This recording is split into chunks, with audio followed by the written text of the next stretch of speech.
Վալոդյան շատ կարգին մարդ էր, նվիրված համայնքապետ, հարգված համայնքապետ, ես կարծում եմ, որ նրա քաղաքական հաղթանակը վերջին ընտրություններում ի վերջո չներվեց նրան։ Եվ գիտեք, քննչական կոմիտեն ի սկզբանե պաշտոնական վարկած է առաջարկում,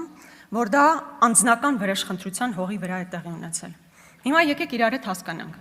Անձնական վրեժխնդրություն իրականացնելու համար նշանակում է Վալոդյա Գրիգորյանը ինքը անձամբ կամ նրա եղբայրը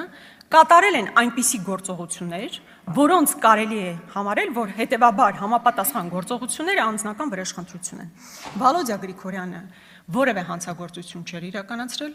նրա եղբայրը, որ կապում էին ինչ-որ ձև փետրվարին տեղի ունեցած իրադարձությունների հետ, չի անցնում այդ գործով։ Նա ինչ-որ խուլիգանության գործով է անցնում, բայց փետրվարին տեղի ունեցած ողբերգական իրադարձությունների հետ անմիջապես չի կապվում։